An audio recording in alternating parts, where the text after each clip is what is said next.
Tous les jours, le paysage est différent. La petite louange du matin, voilà. Marie-Astrid habite à quelques kilomètres de Saint-Malo. Elle a trouvé son équilibre en travaillant 3 semaines en télétravail et 1 semaine par mois auprès de ses collègues et étudiants. Une semaine aussi importante pour elle que les 3 semaines passées chez elle. Ce rythme me permet de bénéficier de tous les avantages de la campagne, dont j'ai vraiment besoin moi, pour mon équilibre personnel, et en même temps d'avoir ce lien avec l'équipe très régulièrement, de ne pas perdre l'esprit aussi de la structure dans laquelle je travaille. Donc c'est important d'avoir, je pense, un équilibre personnel suffisant et surtout des journées très structurées.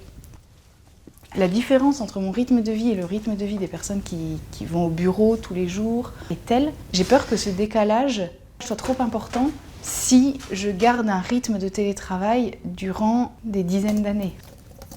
Alors la solitude, elle est réelle dans ce rythme de travail. La solitude, Marie-Astrid la connaît doublement. Le confinement a été pour son couple catalyseur. Elle vit seule depuis le mois de juillet. Bonjour Florence. J'ai vécu des moments très difficiles familialement ces derniers temps. J'ai eu besoin de le partager avec ma directrice et de le partager avec 2-3 collègues. Alors ça ne s'est pas fait par téléphone, ça s'est fait une semaine où j'étais à Paris. Et il me semble que les confidences que l'on peut faire aux uns aux autres autour de la machine à café, elles naissent parce que cette convivialité a été installée. Le besoin de l'autre est certain. Un équilibre en télétravail est à trouver. Voilà, j'ai quelques poules, je vais ramasser les œufs. Tout ça, ça fait partie de mon équilibre. Et l'autre point d'équilibre, pour moi, ce sont les relations. J'ai ces 2 poumons, en quelque sorte, qui m'aident à équilibrer ma vie. Des belles courges. Si l'on n'a pas cette envie de rester au contact des autres, de rester dans l'humain, dans la relation, arriver à garder en tête que derrière l'écran, il y a des personnes et développer tous les moyens de communiquer avec ces personnes, ça reste, je pense, un des éléments majeurs de cette vie de télétravail pour garder un équilibre. Il ne faudrait pas que ces écrans nous fassent perdre notre humanité. Et c'est ce que je ressens profondément quand je vois le besoin que j'ai d'aller retrouver les collègues et le besoin que j'ai d'aller au contact de la nature. D'une certaine manière, on le voit à travers cette image de cette femme seule. Dans la question du télétravail, il faut s'interroger sur la solitude que ça représente pour le travailleur. Solitude, bien sûr, ça peut être plus facile parce qu'il n'y a pas les transports, il n'y a pas, etc. Mais solitude parce qu'on ne travaille pas face à une machine. Mon travail participe à la vie de la société. Je ne suis pas seul.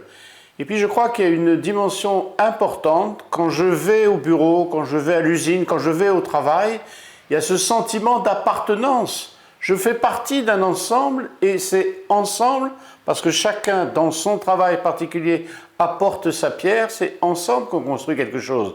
Et je crains que dans le télétravail, la solitude soit encore plus grande, parce que précisément, je ne sens plus ce sentiment d'appartenance. Et quelque part même, j'ai peur parfois que ce soit un peu trop, j'ai envie de dire puéril. Il y a ce besoin, il faut que je rende mon travail, il faut que je rende ma copie. Quand je suis dans un environnement professionnel, quelque part, chacun avance à son rythme, mais on sait qu'on participe à quelque chose de plus grand que nous-mêmes. Et donc, c'est un peu difficile. Et puis, parfois, on peut avoir une mauvaise conscience par rapport à son environnement social, par rapport à ses amis. « Ah ben non, je ne peux pas te voir, je suis en télétravail. Ah ben non, je ne peux pas aller avec toi faire telle activité récréative, je suis en télétravail. » Et quelque part, le télétravail peut me bloquer dans l'ensemble. Et donc, je pense que c'est un point d'attention. Pour nous, c'est nouveau et je crois que ça fait partie de ces choses sur lesquelles il faut faire attention pour équilibrer sa vie. Il y a une exigence supplémentaire. Cette exigence, c'est précisément de ne pas se laisser envahir par ce souci du travail. Et donc, il faut s'organiser. Et là, on n'est plus dans les, je ne sais pas quoi, 7 heures de travail par jour, mais il faut vraiment être très strict. Parce que la tentation, c'est d'y revenir sans arrêt.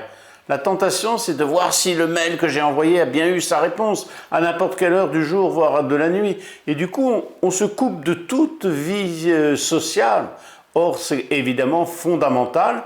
Et tout ce que je ferai dans ma vie sociale ne peut que rejaillir sur l'élan que je vais donner à mon travail.